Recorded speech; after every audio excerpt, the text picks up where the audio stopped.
Hello there. Thank you for joining us for this webinar, an introduction to the Ascentis Enhanced Skills for Employment programme. I'm Samantha Whiteley. I'm a Senior Product Development Manager here in the team at Ascentis. And also on the webinar today is my colleague Annette Woods.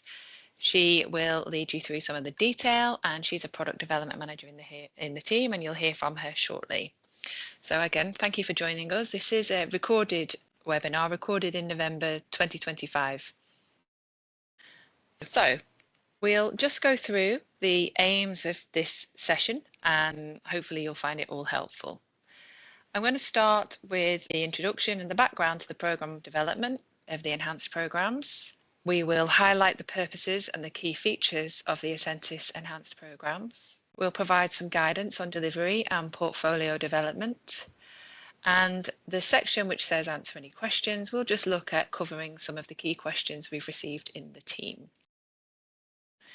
So the information that we're coming from today has all been part of some feedback that we've received from centres. So these enhanced programme development started around 12 months ago here at Ascentis, and they were born out of the feedback from centres that we ask for regularly. And one of the prominent features has been that some of our centres, particularly centres with diverse cohorts or centres with ESOL learners, NEET learners and SEND learners, are really keen to think about that progression pathway from a main qualification, thinking about the opportunities to branch out into the employability and progression qualifications.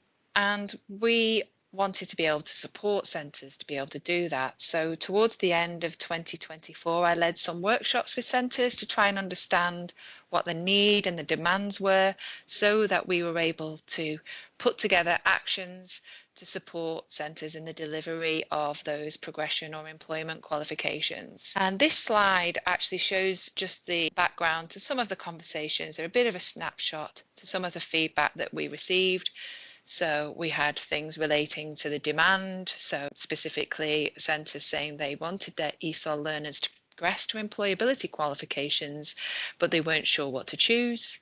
Aspects to do with time. I think this is probably not new to anyone on the call, but time is of the essence. So having something off the shelf as they don't have time to make their own resources. Qualifications that come with funding was essential to many of our centres, and that they wanted to make sure that whatever it was that they were looking at, that also there was an opportunity to look at some qualifications at entry level as well to help with that progression. And so we set about trying to establish how we could meet that demand. And there was a bit of a challenge. And part of that challenge was that awarding organisations for some time have been working under different elements of qualification reform.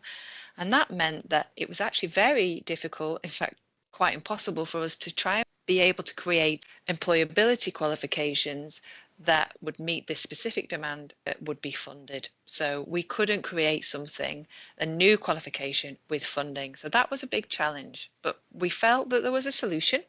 So we sought about finding that. So we couldn't create something new, but we knew that we could look at what we had across our portfolio that was funded and that provided us the flexibility and the opportunity to create something that was off the shelf, supportive, enhanced the tutor opportunities for delivery, but also the outcomes would be employability qualification at the level that would be relevant in the demand that we'd seen.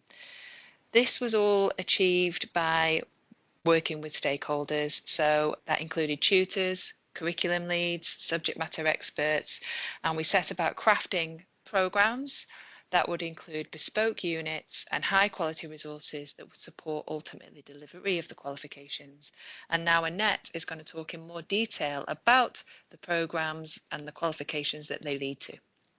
Thank you, Sam. So, as my colleague mentioned, my name is Annette Woods and I'm a Product Development Manager at Ascentis. I'm going to be taking you through some of the features of the enhanced programs, just to give you a bit more information as to what they entail and what learners will achieve upon completion of the programs as well. So, as Sam mentioned, all of our enhanced programs have been developed using units from already established Ascentis Skills for Employment qualifications. These are designed to support the delivery of our Ascentis Skills for Employment awards at the relevant levels.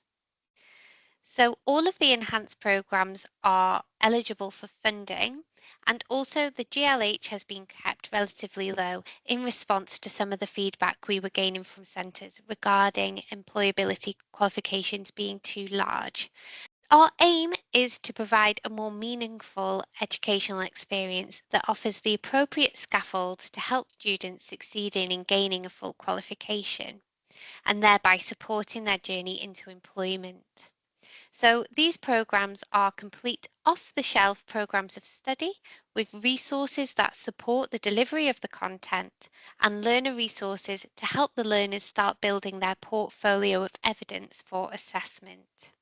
This includes an enhanced specification content for ESOL and NEET cohorts, and it can also be used to support SEN cohorts as well, with indicative content that directly supports tutors in their delivery of the programme, therefore making the programmes easier to teach. We also have e-learning resources for each unit to support with the tutor delivery.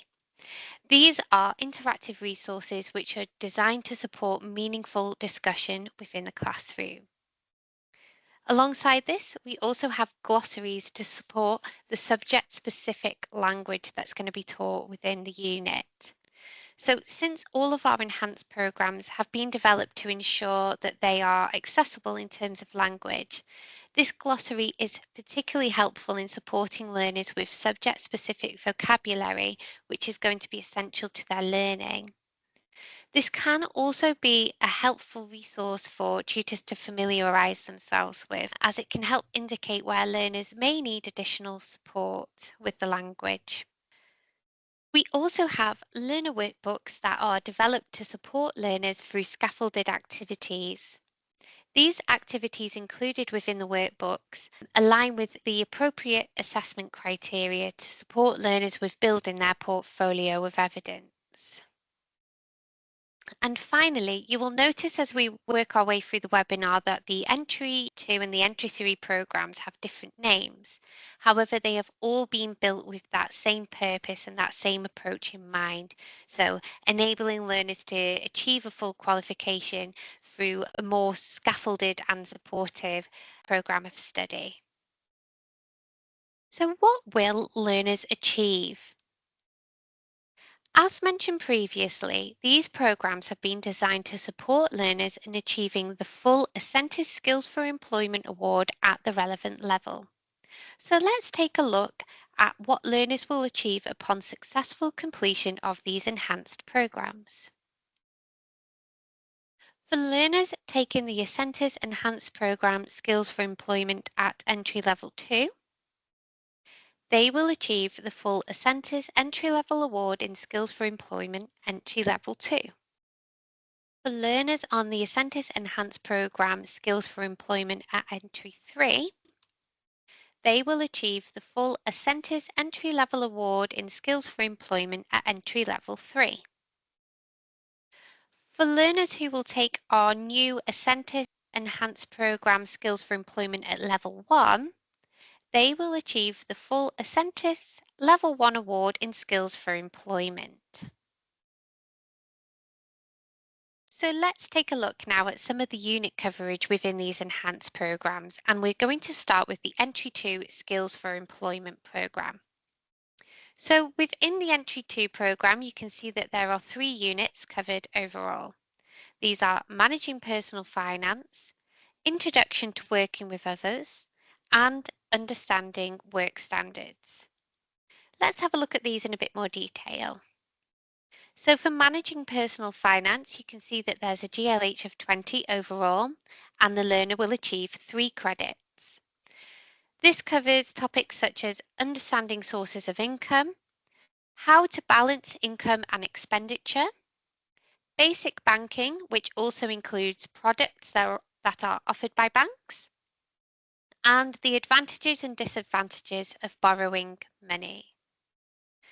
For introduction to working with others, again, we can see there's a GLH of 20, but learners will achieve 2 credits on completion of this unit. And it covers topics such as identifying basic ground rules while at work, relating basic information to others, carrying out tasks effectively, and learning the skills that they need to be able to ask for help. And finally, understanding work standards. You can see that there is a GLH of 20 and learners will achieve 2 credits overall.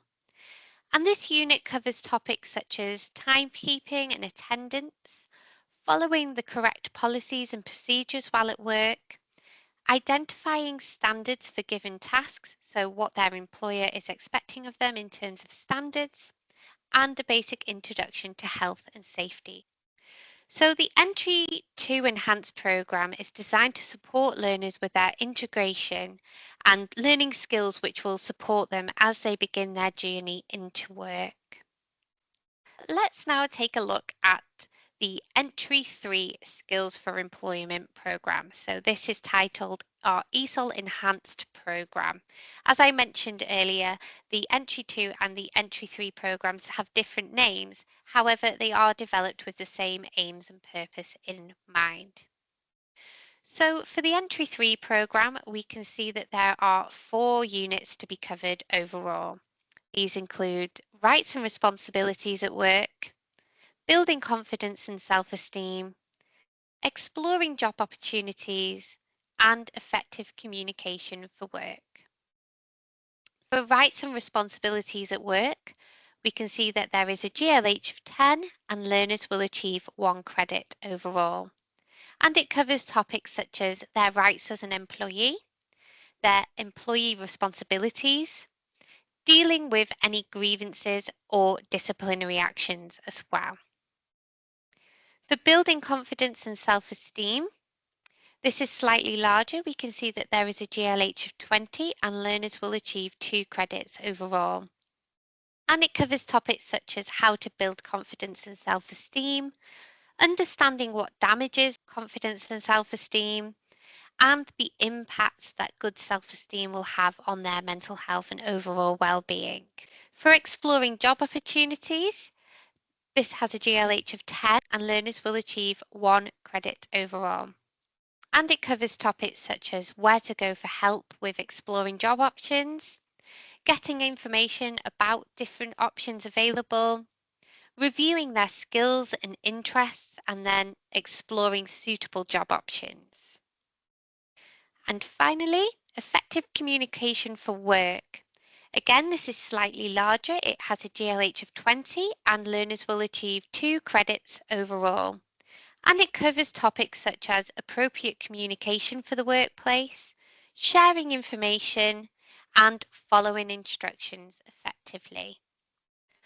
These were designed to support learners with transitioning into the workplace and also understanding their rights as an employee. Moving on, for the new Level 1 Enhanced Development, there will be 4 units overall. And these are designed to get learners ready for the workplace. So these are communicating with others at work, an introduction to customer care, maintaining work standards, and health and safety in the workplace. So for communicating with others at work, there is a GLH of 10 and learners will achieve 1 credit overall. And it covers topics such as identifying key information points, obtaining necessary information using different methods, and communication for different audiences and different purposes. For Introduction to Customer Care, there is a GLH of 10 and learners will achieve 1 credit overall. And this covers topics such as recognising positive and negative customer experience and how this can have an impact on a business, and also a brief introduction to customer safety. For maintaining work standards, this is slightly larger. It has a GLH of 20 and learners will achieve 2 credits overall. And it covers topics such as the importance of punctuality and attendance, understanding their expectations, so what employers are expecting of them, meeting deadlines to a high standard, and completing activities safely. And finally, for health and safety in the workplace, again, this has a GLH of 20 and learners will achieve 2 credits overall. And it covers topics such as the rights and responsibilities of employers and employees, so understanding employer requirements, dealing with any incidents or accidents, and how to perform tasks safely. All of our learning resources are accessible via the Ascentis Moodle. Centres will need to ensure that they have registered their tutors for Moodle access once they have gained their qualification approval. This can be done by contacting our customer service team, and I will provide their email address at the end of this webinar. So once you have gained access to the Moodle, you will be able to locate our e-learning resources. These are interactive e-learning resources for each unit, and all of them directly linked to the learning objectives and assessment criteria detailed in the qualification specification for this unit. We will now have a look at a sample of the online learning materials to give you an idea of how this will look and how it can support delivery for your tutors. So I'm now going to take you through a sample of our Entry 3 Skills for Employment Enhanced programme.